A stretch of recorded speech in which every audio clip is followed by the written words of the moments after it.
Olá, estudantes da primeira série, tudo bem com vocês? Eu sou a professora Nelinha de Língua Portuguesa e neste vídeo nós vamos falar sobre o poema.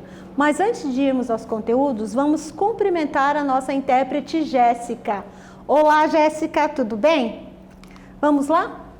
Nossos objetivos: ler e interpretar poemas, reconhecer as figuras de linguagem, reconhecendo o efeito de sentido produzido pela escolha de palavras ou expressão, comparar os elementos composicionais dos poemas lidos.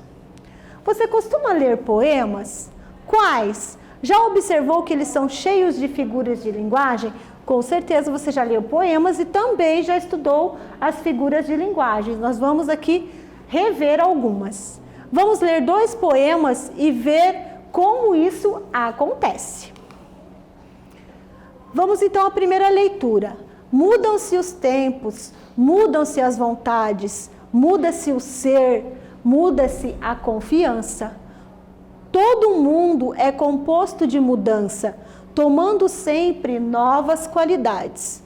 Continuamente vemos novidades, diferentes em tudo da esperança. Do mal ficam as mágoas na lembrança, e do bem, se algum houve, as saudades.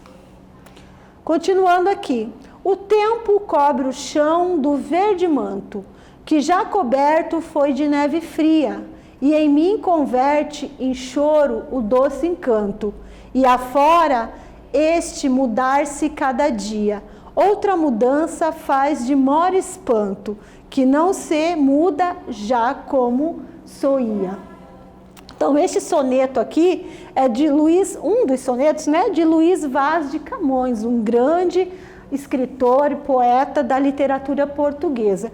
Então, soneto, só para relembrar aqui, é aquela poesia que ela tem uma forma fixa, por isso que ela é chamada de soneto. Ela é composta de 14 versos. As 2 primeiras estrofes aqui, ó, eu tenho um quarteto em cada uma, 4 versos e 4 versos. As 2 últimas estrofes dos sonetos são 3 versos e 3 versos. Então, eu tenho 2 quartetos e 2 tercetos. Isto é um soneto.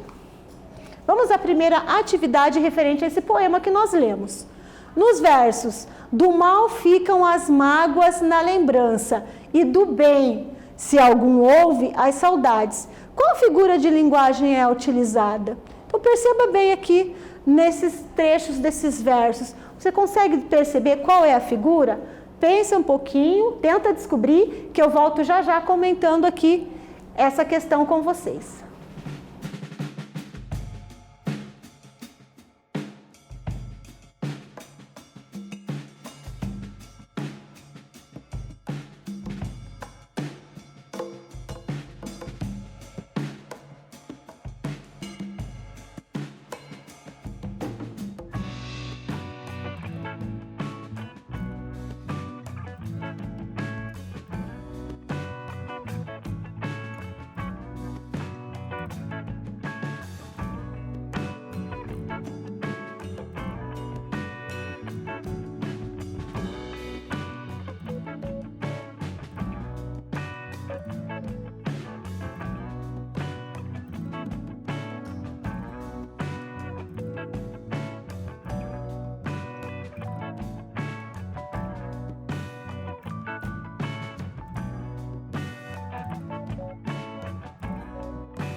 Então, estudantes, conseguiram descobrir aqui uma dica, né?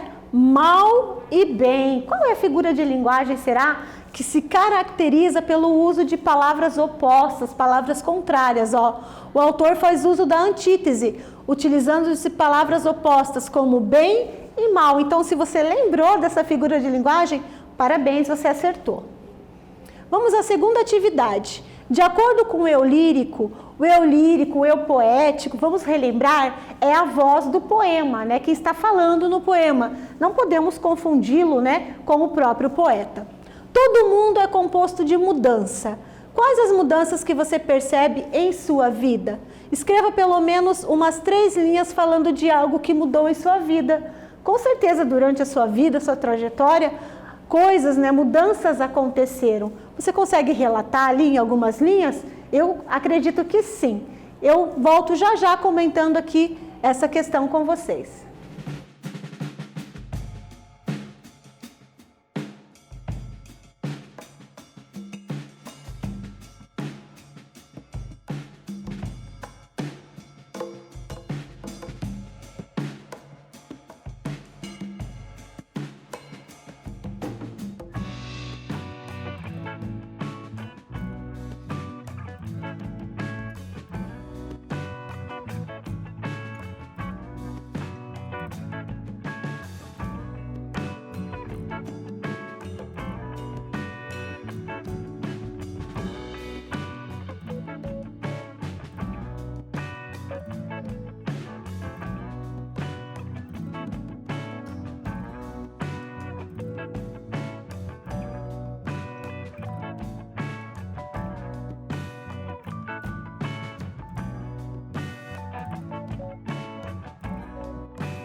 Então, estudantes, que mudança você colocou aqui durante o seu trajeto, a sua vida, né? É possível responder que se observam mudanças após a entrada do ensino médio, que é o caso de vocês. Se você for pensar lá desde o Fundamental 1, Fundamental 2, com certeza muitas mudanças ocorreram somente de você mudar de nível do fundamental para o médio. Pois alguns comportamentos ainda frequentes nos anos anteriores deixam de fazer parte da vida do estudante. Então, coisas que você fazia até quando você era, né, na sua infância, você já está na pré-adolescência, na adolescência, com certeza já muda o seu comportamento, até a forma de pensar também. Ainda é possível ressaltar mudanças no corpo, nos aspectos psicológicos, na relação com a família e amigos. Claro, gente, vocês são adolescentes, então em plena mudança, né, no corpo, psicologicamente, a forma de se relacionar com as pessoas e com amigos. Então, esse tipo de mudança também é bem importante para o seu autoconhecimento, você reconhecer. Vamos para a leitura aqui, de o segundo poema. O tempo cobre o chão de verde manto, que já coberto foi de neve fria, e em mim converte um choro o doce canto.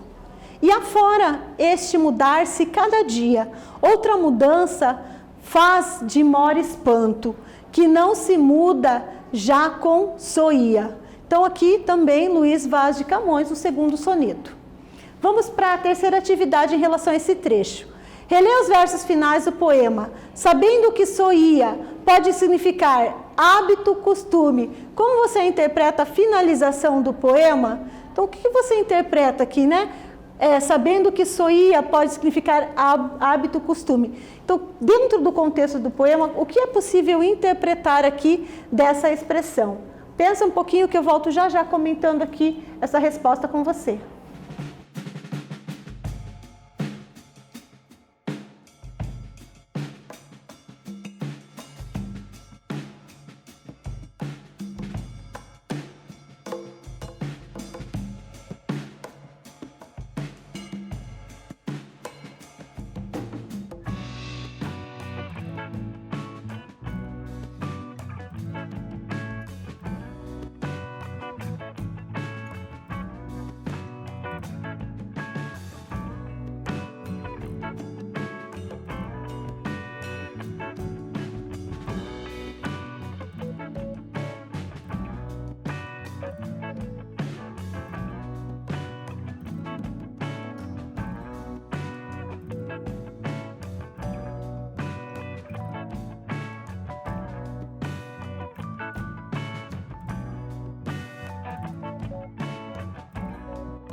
Então, estudantes, o que você conseguiu interpretar dessa finalização do poema? Para o eu lírico, que é a voz do poema, a mudança de maior espanto é dos seus hábitos e costumes. O que ele fazia, ele deixou de fazer. Vamos para a segunda leitura aqui, ó. Nasce o sol e não dura mais que um dia. Depois da luz se segue a noite escura. Em tristes sombras morre a formosura e contínuas tristezas a alegria. Porém, acaba o sol. Por que nascia? Se é tão formosa a luz, por que não dura? Como a beleza assim se transfigura? Como o gosto da pena assim se fia? Mas no sol e na luz falta firmeza. Na formosura não se dê constância, e na alegria sinta-se a tristeza. Começa o mundo, enfim, pela ignorância, e tem qualquer dos bens por natureza, a firmeza somente na inconstância. Esse aqui já é um poema de um outro autor brasileiro, Gregório de Matos. Que também, como a gente pode ver aqui na estética, 4433, também trata-se de um soneto. Vamos para a quarta atividade aqui. Releia os versos. Mas no sol e na luz falta firmeza, mas a formosura não se dê constância, e na alegria sinta-se a tristeza. Qual o efeito produzido pela figura de linguagem presente nesses versos? Então, qual é a figura de linguagem que está presente aqui e qual é o efeito que ela produz nesse trecho do poema? Pensa um pouquinho que eu volto já comentando para você essa questão.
Então, nós já conversamos aqui, estudantes, sobre essa figura de linguagem que nós podemos perceber, né?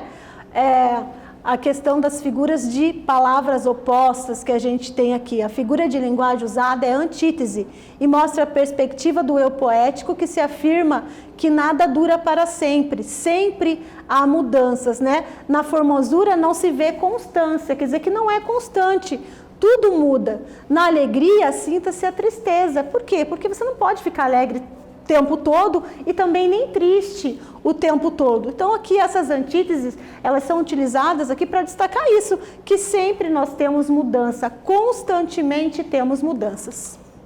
Vamos para a quinta atividade. Compare o poema de Camões e de Gregório de Matos. Quais as semelhanças entre esses dois poemas? Então vamos comparar aqui, né, o conteúdo dos poemas, a escrita, e vamos ver aqui as semelhanças entre eles. Responde aí que eu volto já já comentando com vocês essa questão.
Então, estudantes, o que vocês conseguiram perceber aqui de semelhança entre o poema de Camões e de Gregório de Matos? Vamos lá? A temática entre os dois é semelhante. Os dois falam das constantes mudanças que acontecem, né, ao longo da nossa vida. Também o formato, são sonetos, os dois poemas. Então, lembra que eu falei do formato para vocês? Os dois são sonetos, os dois são poemas que têm uma estrutura fixa, ou seja, de 14 versos, com 2 quartetos e 2 tercetos. E ainda podemos destacar o uso da antítese como característica dos poemas. Antítese, aquela figura de linguagem que utiliza lá palavras opostas no texto, no poema, como nós vimos nos dois poemas. Os dois poemas apresentam ali a antítese. Vamos falar um pouquinho de Camões. Luís Vaz de Camões 1524 a 1580. Por que esses pontos de interrogação? Porque não se sabe ao certo se essas foram as datas exatas do seu nascimento e morte. Foi um poeta e soldado português, considerado o maior escritor do período do classicismo. Além disso, ele é apontado como um dos maiores representantes da literatura mundial.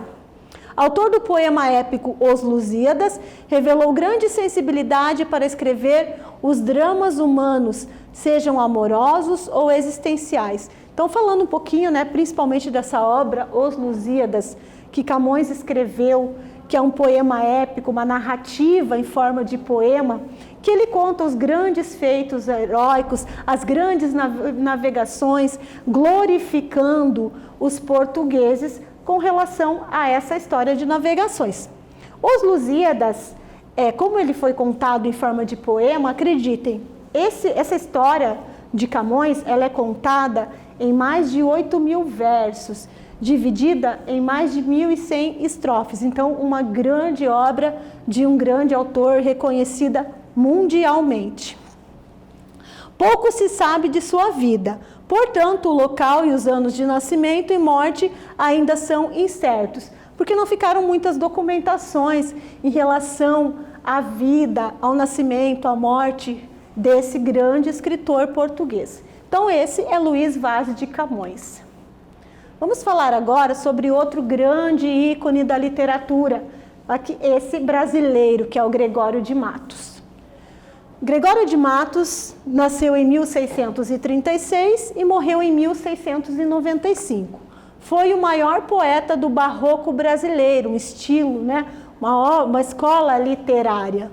Desenvolveu uma poesia amorosa e religiosa, mas se destacou por sua poesia satírica, construindo uma crítica à sociedade da época, recebendo o apelido de Boca do Inferno. Então, Gregório de Matos aqui, um poeta, bem crítico, ele recebeu esse apelido, Boca do Inferno, porque a sua poesia, ele não tinha papas na língua, eram bem carregadas de críticas à sociedade, ao clero, que é a igreja, às grandes autoridades. Então, isso lhe rendeu também esse apelido, Boca do Inferno, e muitos inimigos também ao longo de sua vida. Deixou uma obra poética vasta, mas não teve nenhum livro publicado em vida. Suas poesias foram publicadas em 6 volumes, entre 1923 e 1933, com o título Obras de Gregório de Matos. Em 1970, foi publicado Poemas Escolhidos. E uma outra curiosidade sobre esse autor, no final de sua vida, ele se arrependeu, vamos dizer assim, e escreveu um soneto, um poema com o nome Jesus Cristo. O que aprendemos nesse vídeo? Lemos e interpretamos poemas comparando-os com elementos de composição. As figuras de linguagem produzem sentidos para a interpretação dos poemas. A figura de linguagem, mais usada nos poemas lidos é a antítese, por representar ali aquela oposição de palavras e ideias. Neste vídeo nós falamos sobre o poema, eu espero que vocês tenham gostado. Até breve!